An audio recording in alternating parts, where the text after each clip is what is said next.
Essa foto é eu e meu pai, a gente correndo. E aí, eu sempre faço essa pergunta para vocês. Vocês se acham imparáveis? O que vocês acham? Vocês se acham imparáveis? Imparáveis? Não? Não, você não acha? Pois é. Eu também não acho.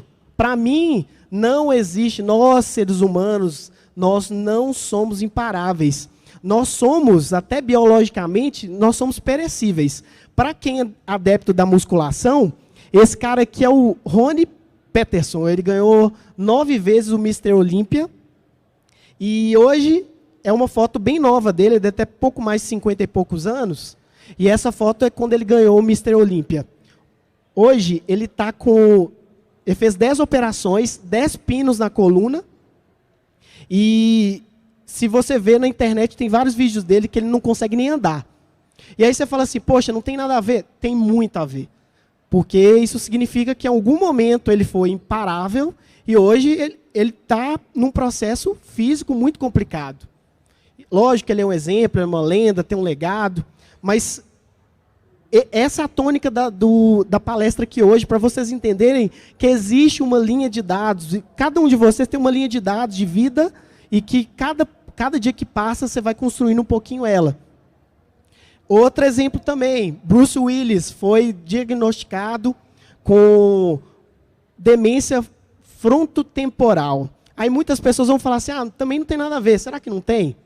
Será que o ambiente que ele estava trabalhando como ator, sendo exposto a inúmeras questões físicas ali, barulho, principalmente, será que não acelerou o processo dele? Talvez ele tivesse genes que pudessem trazer algum tipo de doença. E, geralmente, o ambiente talvez acelerou esse processo, porque o diagnóstico dele, aos 45 anos, já é diagnosticado com demência frontotemporal. E ele não viu isso, ele só viu lá para os 60. E só começou depois que ele começou a fazer alguns trabalhos e não começou a guardar os nomes. E aí, foi a partir disso que eu comecei a fazer o meu raciocínio mental. Será que não tem uma relação sobre isso? Será que tudo que a gente faz não reflete no nosso corpo? Outro exemplo também, Maguila, Joffre, Muhammad Ali, todos eles sofreram com a demência pugilística, que é a mesma ideia da questão de ser perecível. Será que os golpes e toda a exposição ao esporte não trouxe consequências? E eu fui buscar nas pesquisas, existem pesquisas que já demonstram que tantos jogadores de futebol americano quanto boxeadores tiveram algum tipo de demência por conta disso. E aí a gente começa a ligar os pontos. Será que realmente não existe uma relação? Como que a gente pode utilizar isso? Porque isso é um pouco de quantificar o corpo. Porque o que você vem fazendo é exatamente o que reflete o seu corpo como um processo natural de envelhecimento. Temos outro exemplo aqui. O Chris Hemsworth foi diagnosticado pela série que ele faz lá, a série Sem Limites, que é uma série excelente para quem gosta desse tema.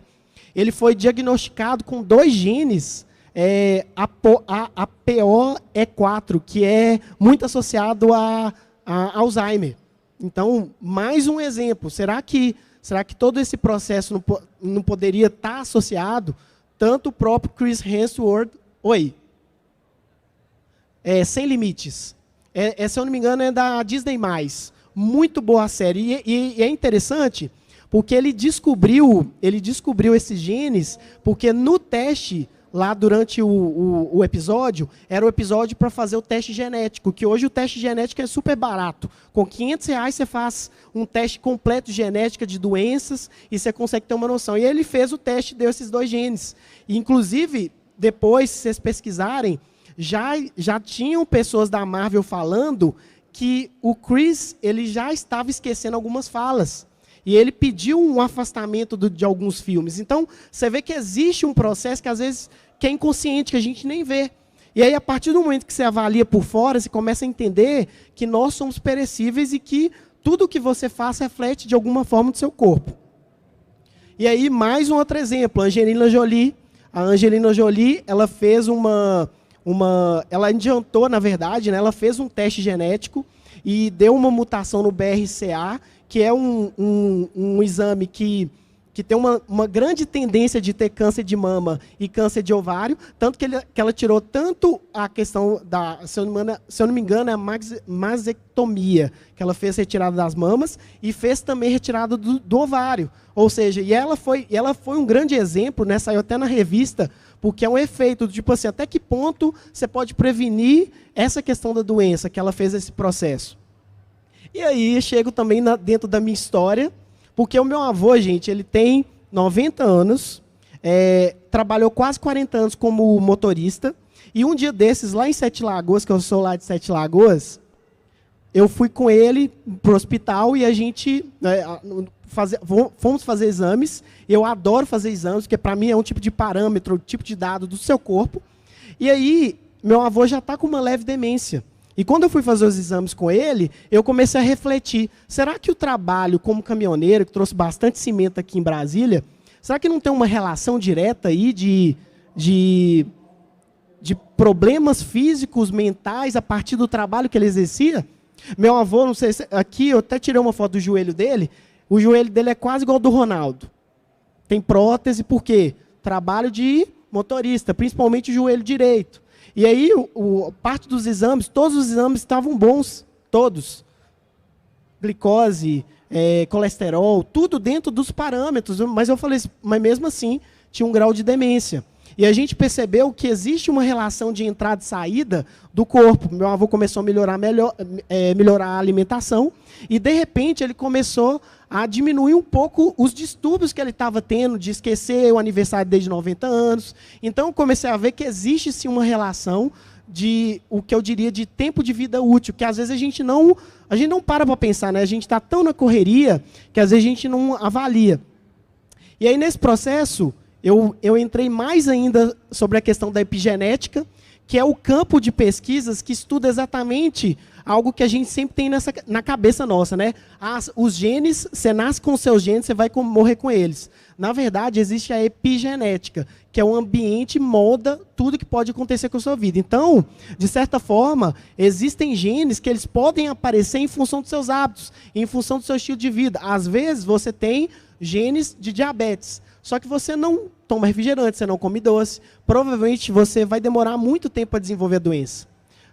Outro exemplo, às vezes você pode vir a ter câncer de próstata, mas às vezes, durante a sua rotina, você não tem hábitos prejudiciais para o surgimento do câncer. A mesma ideia. Existe, então, uma epigenética positiva aí, que é baseada, inclusive, nos exames genéticos. Você pode vir a desenvolver a partir do ambiente que você vive. Por exemplo, morar em São Paulo.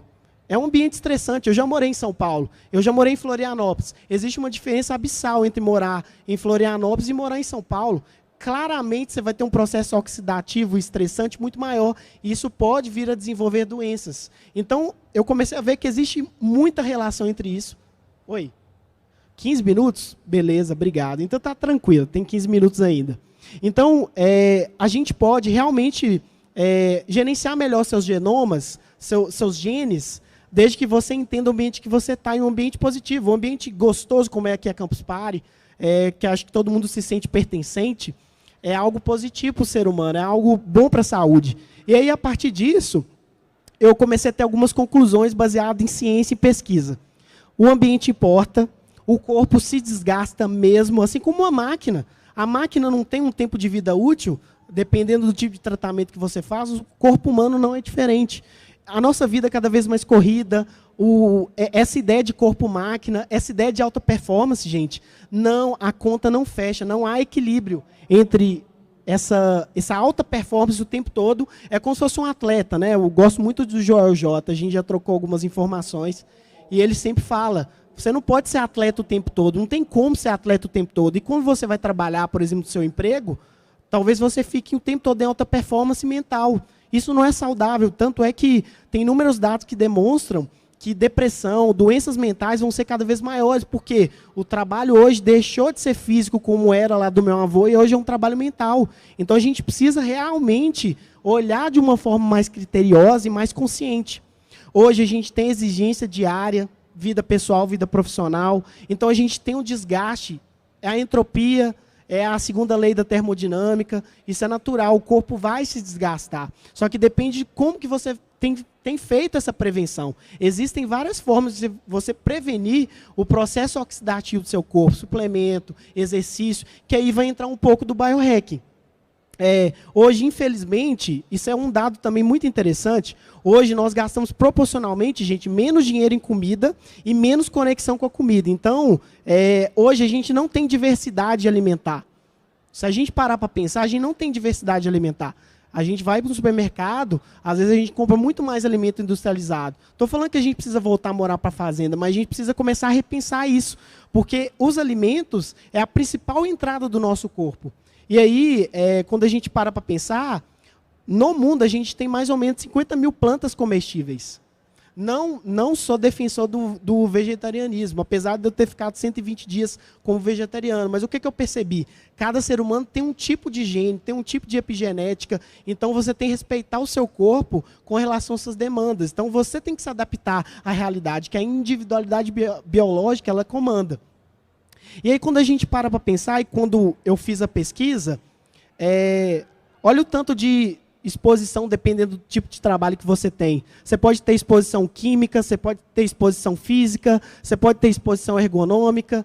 Isso, claro, que influencia no seu corpo, influencia na sua mente. Às vezes você está morando numa casa extremamente mofada.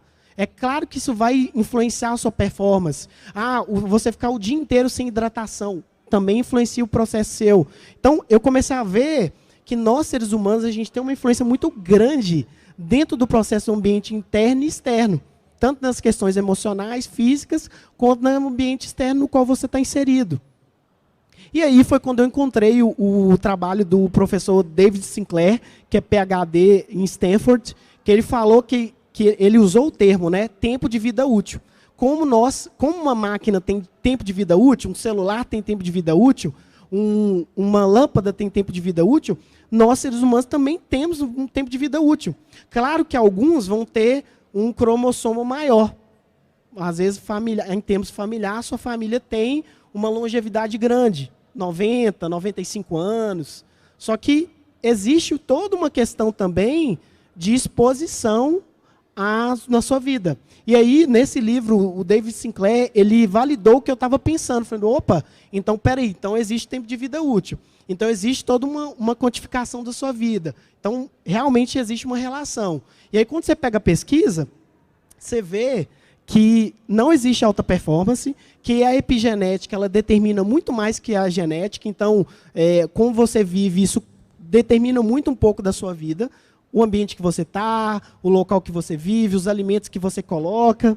E você não é imparável, existe sim um efeito rebote, então tudo que você faz, trazendo os exemplos aqui que eu trouxe, todos eles tiveram um efeito rebote por conta dessa alta performance. É igual um atleta de maratona. Ele não consegue se manter em maratona, foi até minha prima que falou e citou aqui, que é um exemplo excelente. A gente não consegue ficar em alta performance, você não consegue 7 dias por semana ficar rendimento 10-10. E aí, a minha conclusão com relação a nós, seres humanos, é que nós somos uma entidade composta de múltiplos sistemas e uma linha de vida de dados em construção. Então, nós, como organismo biológico, nós apresentamos mecanismos de autorregulação, porque a gente tem essa questão de feedback negativo, positivo, a gente tem essa questão dos hormônios, e aí foi quando eu fiz a minha linha, né? Falei, pô, peraí, então quer dizer que eu tenho uma linha de dados, de vida, e que cada vez que eu vou dando um passo, eu vou mudando um pouco minha biologia. Por quê? Existe dentro da biologia os setênios, que a cada 7 anos, o seu corpo, biologicamente, ele muda. Só que aí que tá, porque não é só biologicamente seu corpo muda. Suas crenças mudam, sua vida muda, e é engraçado que a última vez que eu vim a Brasília presencialmente foi em 2016.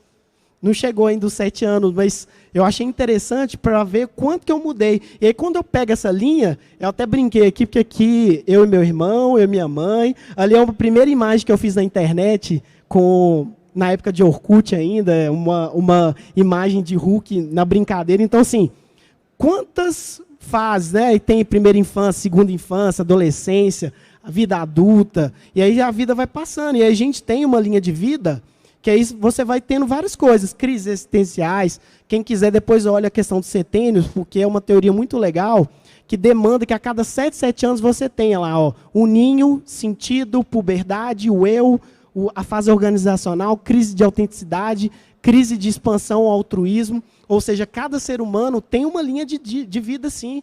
E aí, a partir disso, você tem vários processos, várias viagens. E aí, isso tudo entra na conta final da sua linha de dados de vida, da sua vida. A sua vida, ela é pautada por tudo que você vive, tanto internamente quanto externamente.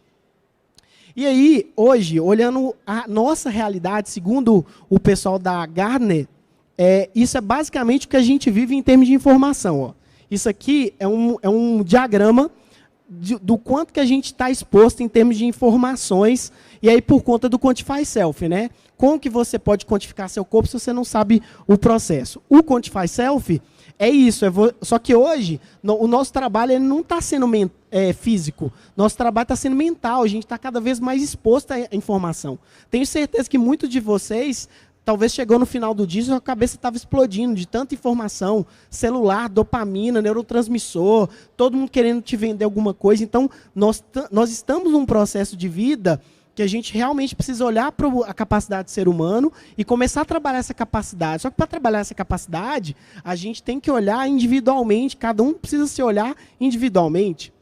E aí, quando a gente traz o problema, o QI da humanidade está caindo. Mesmo com isso tudo de tecnologia, o QI está caindo. E aí, como que a gente pode fazer com esse tanto de tecnologia, ChatGPT, inteligência artificial? Como que a gente pode fazer para dar um up na nossa vida? Porque, assim, beleza, eu preciso quantificar, preciso trazer dados, mas como que eu posso fazer? Como que eu posso melhorar a minha biologia? E aí a gente traz essa questão do potencial biológico, emocional e mental. É um processo de autoconhecimento.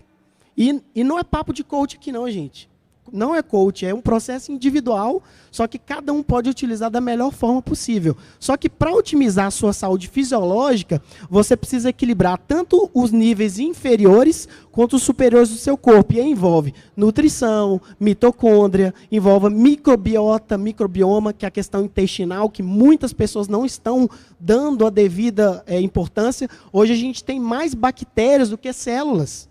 Então, tem muita coisa que não está sendo vista. Isso sem contar o ambiente de relações, o meio ambiente. Então, o ser humano ele tem essa questão interna e externa, e existe essa relação superior e inferior. E aí é onde eu entro o biohacking, que é uma coisa que eu falo há anos.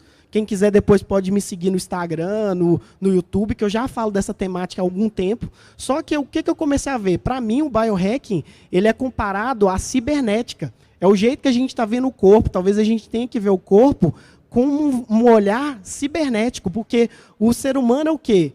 Vários sistemas funcionando com controle automático. Então, a própria questão da microbiota, porque o corpo inteiro tem mais bactérias que células, e a gente não está levando em consideração isso.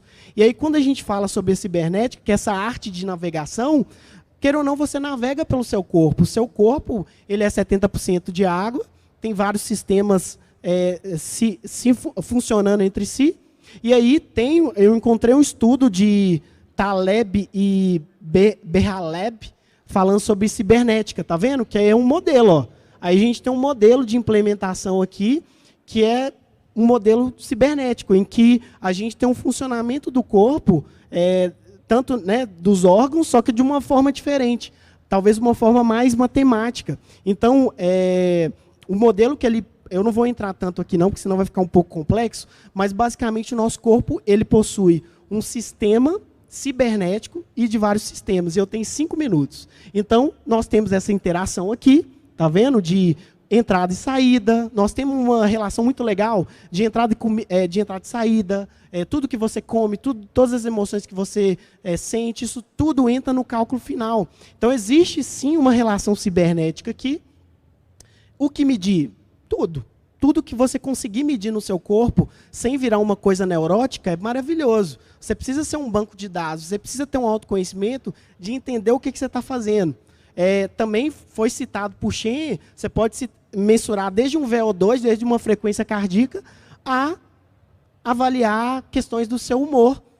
Talvez ali pode ser um sintoma. Você pode medir visão, audição, olfato. E aí tem várias questões do Quantify Self, que é o automonitoramento. Cada vez mais isso vai ficar em alta. A gente tem hoje, isso aqui são todos os biomarcadores tumorais, gente. Então a gente tem essa capacidade, a gente tem muitos dados sobre isso. O que eu dou de dica, tenta ser um Big Data, mas sem neurose. Sobre a questão, já estou nas perguntas, já? Já? Não, eu nem terminei. Mas assim, basicamente o biohack é avaliar todas essas áreas, você realmente mensurar todas as áreas. Escolher alimentos é muito importante, porque o alimento é uma grande entrada para o seu corpo, e escolher os alimentos é escolher as bactérias que você vai colocar no seu intestino. O Yuval Noah falou sobre essa esperança de um dia uma máquina já definir se você tem câncer ou não. É um livro maravilhoso que eu indico todos a lerem, porque o dia que a gente tiver uma legião de dados vai ser maravilhoso. Só que tem um lado ruim. E esse lado ruim que me preocupa são os bilionários que estão pensando só individualmente, essas possíveis castas biológicas, porque a manteiga e a margarina é diferente para quem come. E aí a gente tem que ter uma discussão social, sim. Quem tem dinheiro consegue fazer muitos mais exames que uma pessoa que não tem. Então a gente precisa começar a fazer isso. Começar a preocupar mais com a prevenção do que a doença. E sim, gente, quantificar é o caminho, mas focar na prevenção, não na doença. E isso é um desafio para o ser humano, que a gente só resolve o problema quando dá ruim. A minha frase final, uma frase bem mineira: o melhor remédio para a saúde é uma mente tranquila e um coração cheio de amor. Porque, gente, remédio não é só droga, tá? Remédio também é coisas saudáveis. Então, queria agradecer vocês. Desculpa pelo final rápido aí, mas quem quiser me segue nas redes lá, vamos continuar esse papo, tá bom? Muito obrigado, pessoal. Tá aqui meus contatos, valeu. Obrigado, gratidão aí. Tem uma pergunta? Obrigado. Uma pergunta, gente? Alguém tem uma pergunta? Tem? Oi? Alguém? Meu Instagram é Thiago Pereiras, tá? Thiago Pereiras. Segue lá, tem meu site, tem meu YouTube, faço bastante conteúdo. Pergunta? Espera aí, ó, tá chegando aí. Boa noite. Boa noite. Transplante de medula poderia ajudar nessa questão da genética, alterando a genética que a gente já tem e diminuindo a propensão de desenvolver alguma doença? Olha, essa pergunta só é muito interessante, porque existe startup que foi inclusive cancelada lá nos Estados Unidos, que era uma startup de transfusão de sangue. Sangue novo para sangue velho. Inclusive, foi do Peter Thiel. Ele fez uma startup que o pessoal estava falando que é uma startup vampiresca. Que é você pegar um sangue de um menino de 20 anos e mandar para uma pessoa de 40. E aí foi extremamente massacrado pelo FDA lá, e foi extremamente massacrado pelas pessoas. Mas, assim, é uma questão ética, né? Na verdade, é uma questão ética muito complicada, que é o que eu estava conversando aqui com minha prima Flávia, que a gente precisa começar a discutir mais essas questões éticas, porque, em termos biológicos, talvez tenha alguma relação, que há uma mudança de bactéria, de vida. É muito interessante, aí a gente vai entrar em outros assuntos, tanto para a mulher quanto para o homem, a gente tem mudanças hormonais, às vezes só por estar perto de uma pessoa, tanto das mulheres quanto dos homens. Então, é algo que a gente precisa explorar mais. Mas, com certeza, pode ser que haja uma mudança no organismo da pessoa. Porque, tanto é que tem pessoa que vai fazer transplante de coração, independente se não tomar remédio, não é aceito. Então, com certeza, deve ter algum processo, mas eu não tenho uma pesquisa para te falar. Mas, com certeza, pode ser algo para a gente explorar. Mais uma, gente? Será que dá? Acho que dá mais uma. Hã? Não? Então, tranquilo. Obrigado, gente. Obrigado. Valeu. Me segue lá. Vamos continuar esse assunto aí, tá? Obrigado. Valeu.